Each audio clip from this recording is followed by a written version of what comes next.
श्री गणेशाय नमः। किसान भाइयों को मेरा सादर नमस्कार। एग्रोटॉक 2.0 चैनल से मैं हूं जय और आज हम बात करेंगे धान की रोपाई के बारे में, धान की रोपाई के सही सटीक विधि एवं तरीके के बारे में। किसान भाइयों, धान की रोपाई का उपयुक्त समय जून के तीसरे सप्ताह से जुलाई के तीसरे सप्ताह तक होता है। इसके लिए धान की 21 से 25 दिन की तैयार पौध रोपाई के लिए उपयुक्त होती है।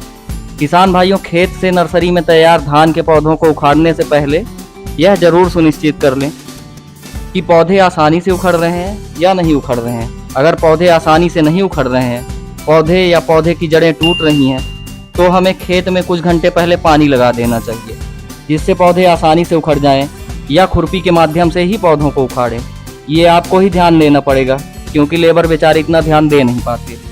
पौधे उखाड़ने के बाद दूसरे खेत में लगाने से पहले पौधे को पानी से धुल लें और उसकी जड़ों को देखें, क्योंकि अगर पौधे के जड़ के गांठ वाले हिस्से सही टूट गई है तो वो पौधा किसी काम का नहीं है। इसके बाद धान के पौधे के ऊपरी नोक वाले भाग को काट दें, कम से कम 1 इंच, क्योंकि खेत में पानी भरा होने के कारण अधिकतम कीटाणु इसी भाग में बैठे रहते हैं। इससे धान के उत्पादन पर कोई फर्क नहीं पड़ेगा। अगर आप काट देते हैं नोक वाले भाग को, इससे आपको फायदा ही होगा।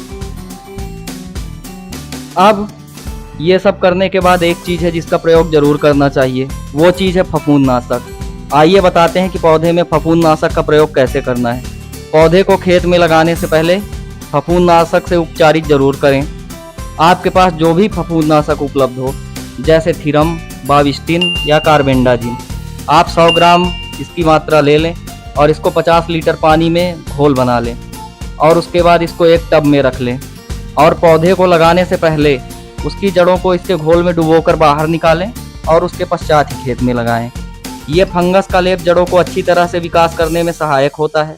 इससे नेमाटोड्स अर्थात मिट्टी में रहने वाले हानिकारक जीवाणुओं से रक्षा करता है।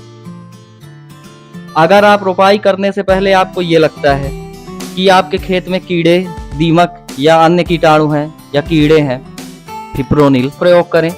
ये कई नामों से आता है, जैसे बायर का रिजेंट आता है, जेंट जीआर के नाम से आता है। इसका प्रयोग रोपाई के दौरान किया जाता है। दोस्तों, एक बात का ध्यान रखना है कि ट्रैक्टर चलते समय इसका प्रयोग नहीं करना है। ट्रैक्टर जब जुताई करके, या आम भाषा में हम कहें तो जब खेत तैयार करके ट्रैक्टर बाहर आ जाए, तब इसको खेत में छींट देना है। इसकी मात्रा 1 एकड़ में 3 किलो के हिसाब से ले लें। इसको खेत में 1 इंच की मिट्टी की ऊपरी लेयर में इसलिए छिड़काव करते हैं जिससे ऊपरी लेयर में कीड़े खत्म हो जाए, क्योंकि जुताई के बाद या कि खेत बनने के बाद कीड़े मकोड़े ऊपरी भाग में आ जाते हैं। और दोस्तों, आइए अब हम बात करते हैं दूरी की, कि पौधे से पौधे की दूरी कितनी होनी चाहिए और कतार से कतार की दूरी कितनी होनी चाहिए।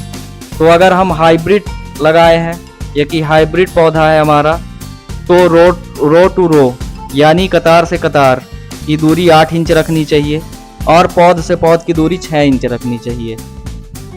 और रिसर्च की बात करें अगर, तो 6 इंच दोनों रखना चाहिए, कतार से कतार की भी दूरी और पौध से पौध की भी दूरी।